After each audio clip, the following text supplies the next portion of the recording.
მოგესალმებით, გილოცავთ დამდეგ ახალ წელს და გისურვებთ ჯანმრთელობას. ყველაზე მთავარია პრინციპში ჯანმრთელობა, რადგან ჯანმრთელობის გარეშე უფასურდება ყველაფერი, მათ შორის დღესასწაულებიც და მათ შორის არის ხოლმე რომ არ ჩავლის თითქმის ახალი წლები ისე რომ ვიღაცები არ შეწუხდნენ სხვა ჯანმრთელობის პრობლემებით და ამაზე ვისაუბრებთ, რას იწვევს ჩვენი ტრადიციული საახალწლო სუფრა, რა პრობლემებს და როგორ დავიცვათ თავი ამ არასასურველი სიმპტომებისგან, ანუ რა შეიძლება იყოს პრობლემა და მეორე პრობლემის გადაწყვეტა.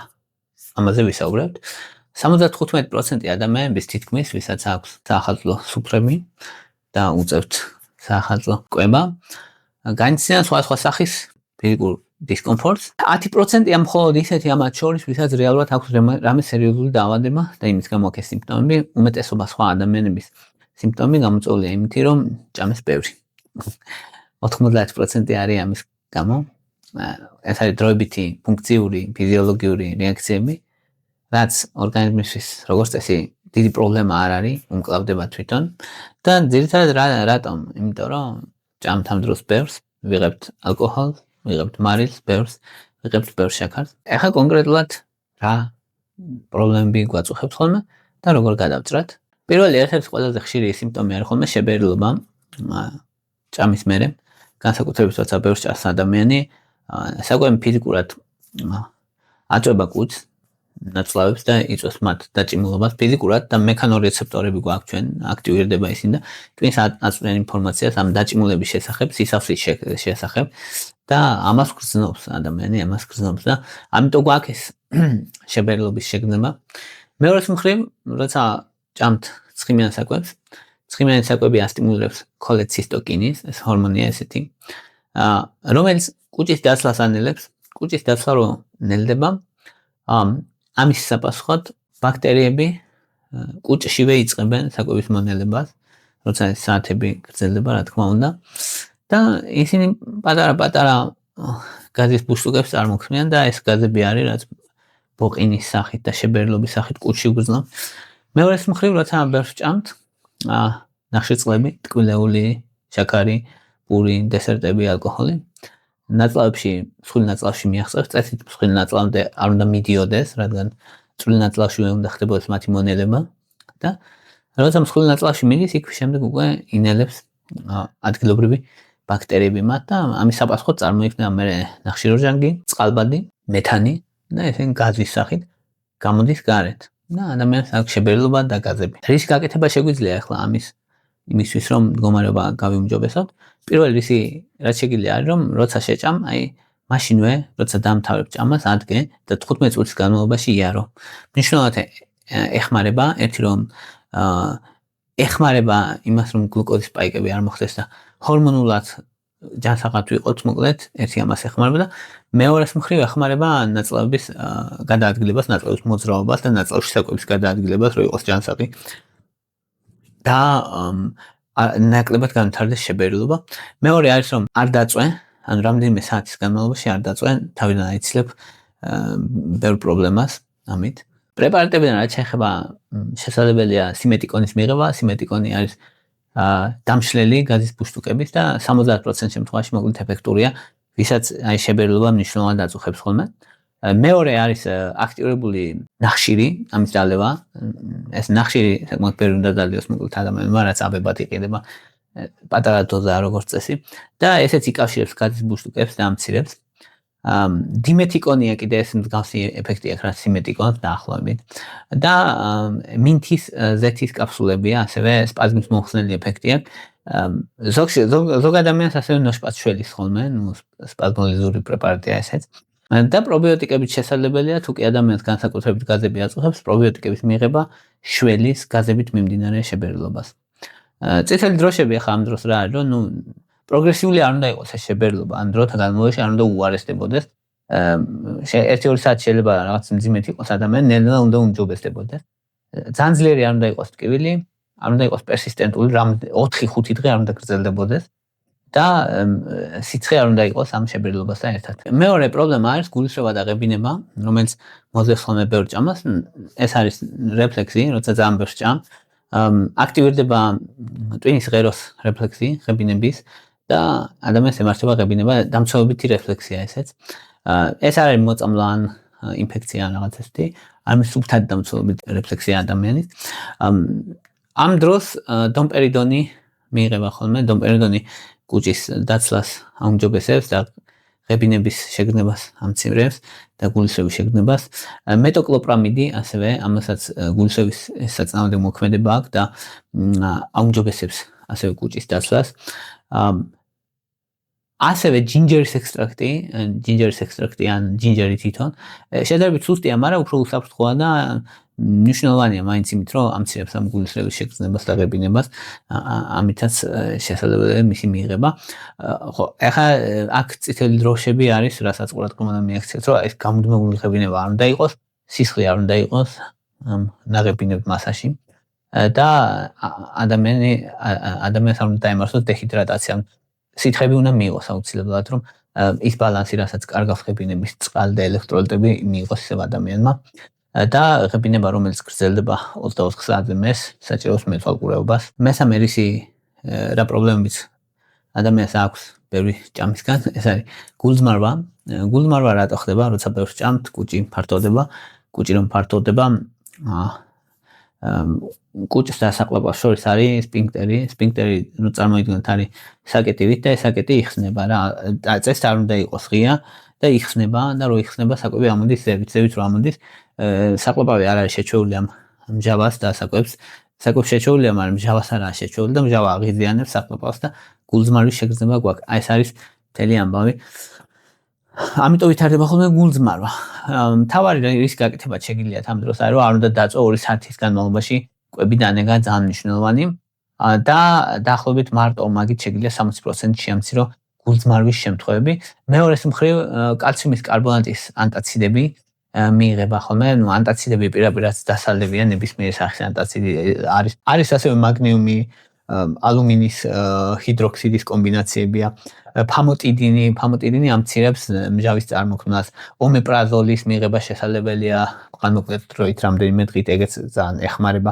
ალგინატის ფორმულებია კიდე კუჭს ბარიერულად იცავს და რეფლუქსისგან იცავს, ესეც ეფექტურია. თუმცა როგორც წესი ამდენი ის არ ხდება ხოლმე საჭირო, ანუ ომეპრაზოლი როგორც წესი საკმარისია, ან უბრალოდ ანტაციდების მიღება თუ ზოგადად ადამიანს არ აწუხებს ეს გულძმარვა. ხო, ნუ შესაძლებელია სახლის პირობებში რაც აკეთებენ ხოლმე არის ისა სოდიანი წყალი. სოდიანი წყალი ხო იმ მომენტში ანეიტრალებს, ზოგადად არ არის რეკომენდირებული. შეიძლება პირიქით შემდეგ გამოიწვიოს მჟავიანობის მომატება კომპენსატორულად, ამიტომ მისი რეგულარული მიღება არაა, მოკლედ და თუ ეხლა უბრალოდ ეს მომენტში შეაწუხა ადამიანს და სოდიანი წყალი დალია, ეს შესაძლებელია, მაგრამ ისე როგორც სამკურნალო საშუალებად გამოიყენოთ, ამისთვის არ არის რეკომენდირებული. ხო, ბორჯომი და ზოგადად სითხეები ის არის, რომ ანეიტრალებს მჟავას კი, ფიზიკურად ანეიტრალებს და რაღაც დონეზე იცავს და ეხმარება. თუმცა ახლა ვისაც ძლიერი გულძმარვა აქვს, იმას როგორც წესი ვერ შველის ხოლმე. ამიტომ ომეპრაზოლი ან ანტაციდები საჭირო ხდება ხოლმე ამ დროს. მეოთხე არის რაც ხშირია ასევე გასტრიტი. გასტრიტი, ნუ კუჭის გაღიზიანება.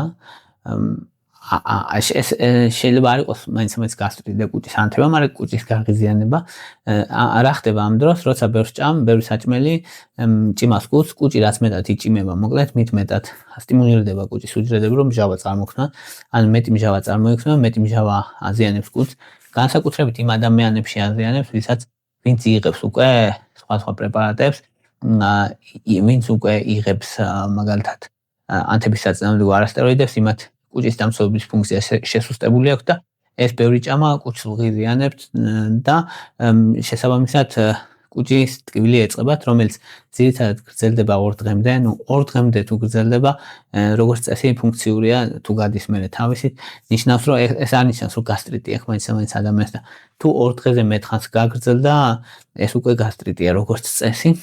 მკურნალობა არის ომეპრაზოლი, პროტონ ტუმბოს ინჰიბიტორია, მჟავიანობას ამცირებს, ლანსოპრაზოლი, პანტოპრაზოლი, ესენი ერთნაირებია, სამივე ომეპრაზოლი, პანტოპრაზოლი, ლანსოპრაზოლი, ფამოტიდინიც ზოგჯერ საჭირო ხდება ხოლმე, სუკრავს ფატი ლორწოვანის დამცველია, კუჭის და ბისმუთის პრეპარატები გამოიყენება ხოლმე, მაგრამ როგორც წესი, აქაც ომეპრაზოლი, ლანსოპრაზოლზე გადის ხოლმე ყველაფერი, როგორც წესი არ ხდება დანარჩენი ჩარევა საჭირო. ხო, წითელი დროშა რაზეც ყურადღებით უნდა ვიყოთ ამ დროს არის.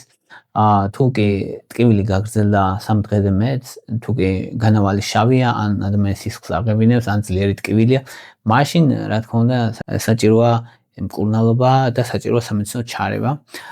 და ნაღლის ბუშტის ტკივილი, კიდე მე-6 არის ნაღლის ბუშტის ტკივილი, ანუ მარჯვნივ ზევით, როცა ამბობენ ხოლმე ადამიანს, რომ აი შევჭამე და მეტკინა, მაშინ როცა შეიძლება არ აქვს ამ ადამიანს კენჭები, ანუ კენჭები შეიძლება არ გქონდეს და მაინც გეტკინოს ნაღლის ბუშტი კი, ბევრ ადამიანს ემართება ეგრე, განსაკუთრებით როცა ცხიმიანს ჭამ, ცხიმიანს არეკвებს როცა იღებ, მაგ დროს გამომუშავდება ქოლეცისტოკინინი, ჰორმონი, რომელიც ნაღლის ბუშტს კუმშავს, ნაღლის ბუშტი რო იკუმშება, ნაღველი უნდა გადმოიყვანოს ნაწლავებში, მოკლედ მაგ შეკუმშავ და ზოგჯერ ნაღველი სქელია, ზოგჯერ შემღვრეულია და ეს ნაღლის დინების დარღვევა, რომელიც არ არის ისეთი კარგი, როგორც უნდა იყოს, იწვევს სპაზმს, მოკლედ აი ამ ბილიარულ სპაზმს, ნაღლის სისტემის სპაზმს და მიუხედავად იმისა, რომ არ არის შიგნით კენჭი და ადამიანს ტკივა ნაღლის ბუშტი. ეს ტკივილი როგორც წესი გრძელდება 6 საათი და 6-დან თუ კი გაგრძელდა 24 საათი და მეტი, როგორც წესი სერიოზული პრობლემაა უფრო მეტად და ეს არა უბრალოდ მომენტალური კოლიკა, ნაღლის ბუშტის მომენტალური ტკივილი არ არის ხოლმე, როგორც წესი ეგ უფრო დიდი პრობლემაა. შესაბამისად დროს აქვს მნიშვნელობა, დაახლოებით 6 საათი 6 საათამდე უნდა გაგრძელდეს 2-6 საათი, რომ ჩავთვალოთ, რომ ეს არის ფუნქციური და დიდი არაფერი არაა მოკლედ. ხო, ამ დროს ეხმარება ხოლმე სხვა შორის ნოშპა დროტავერინი გლუკუნთების სპაზმს ამცირებს, ჰიოსცინის ბუტირილ ბრომიდი, ეს სპაზმის მომხსნელია და ეხმარება მნიშვნელოვნად, პაპავერინი ასევე სპაზმს ამცირებს და პარაცეტამოლი კიდე ტკივილ გამაყუჩებლად გამოიყენება ხოლმე ამ დროს როგორც წესი არის ეფექტური. ურსოდეოქსიქოლის მჟავაც გამოიყენება, ნავლის ბუშტის კენჭების რისკი თუ არის ხოლმე მაგ დროს, მაგრამ როგორც წესი უბრალოდ ტკივილის დროს ნოშპა საკმარისი ხდება ხოლმე როგორც წესი.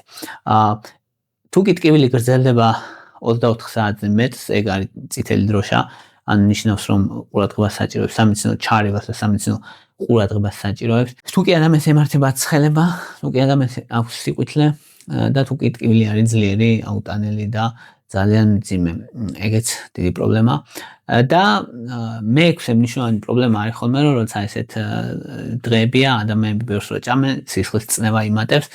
წნევის საკითხი მტკივნეულია ბევრი ადამიანისთვის, რადგან მოგეხსენებათ, რომ წნევას ბევრი აკონტროლებს, ვისაც აქვს და მე ამ გაკონტროლებული წნევის მომატება ცოტა ძნელია ხოლმე, აი ამიტომ და ეს უნდა გვახსოვდეს, რომ მარტო საკვებმა შეიძლება დაახლოებით 20 მილიმეტრი ვერცხლის სვეტით მოუმატოს წნევა.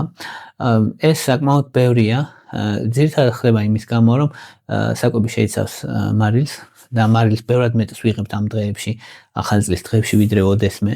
შესაბამისად, აი ეს მარილია ხოლმე რაც მთავარი პრობლემაა და შემდეგ ასევე არის ალკოჰოლი. ალკოჰოლი თავიდან ვაზოდილატატორია, ანუ წნევას პირიქით ქვევით წევს, მაგრამ დაახლოებით 12 საათის მერე ხდება შეგვიანებითი ვაზოკონსტრიქცია, ან პირიქით სისხლძარღვები ვიწროვდება და რომელიც გრძელდება დაახლოებით 3 დღე სისხლძარღვების შევიწროება. ანუ ალკოჰოლის მერე რამდენიმე დღე შეიძლება ადამიანს წნევა ქონდეს მომატებული, რაც პრობლემაა. უმეტესად ეს ხდება იმ ადამიანებში, ვისაც ისედაც აქვს წნევა, ხდება იმ ადამიანებში, ვინც არის შედარებით ასაკიანი და მარილის მიმართ სენსიტიური ვინც არის და ალკოჰოლს ვინც მოიხმარს ხოლმე. ამ დროს მკურნალობა რა არის? ერთი არის, რომ წყალი უნდა მიიღო საკმარისი რაოდენობით, ეგ მნიშვნელოვანია.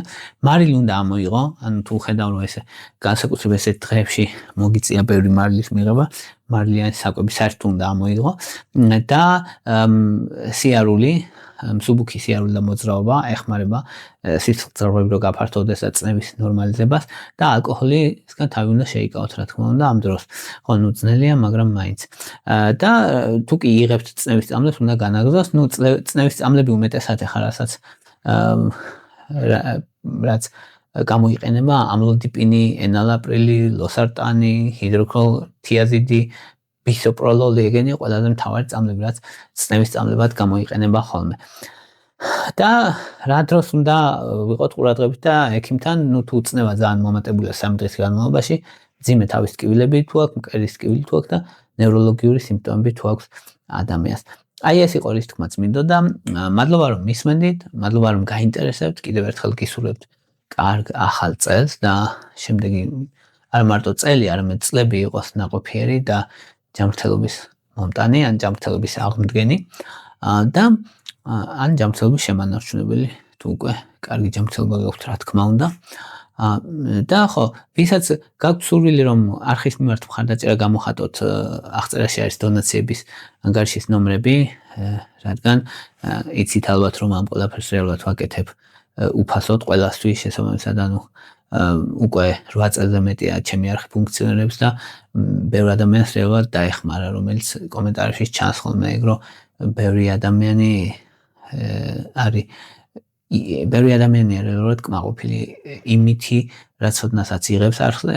შესაბამისად, ვისაც აქვს სურვილი დონაციის დახმარების შეუძლია გააკეთოს. ვისაც არ აქვს შესაძლებლობა, მაგრამ სურვილი აქვს მხარდაჭერის, არხის დალაიქება, გამოწერა, დაკომენტარება, გაშეარება, ეგენიც ძალიან დიდი საქმეა. შესაბამისად, შეგიძლიათ გააკეთოთ და ასე გამოხატოთ სოლიდარობა. მადლობა რომ მისმენთ და მადლობა რომ გაინტერესებთ.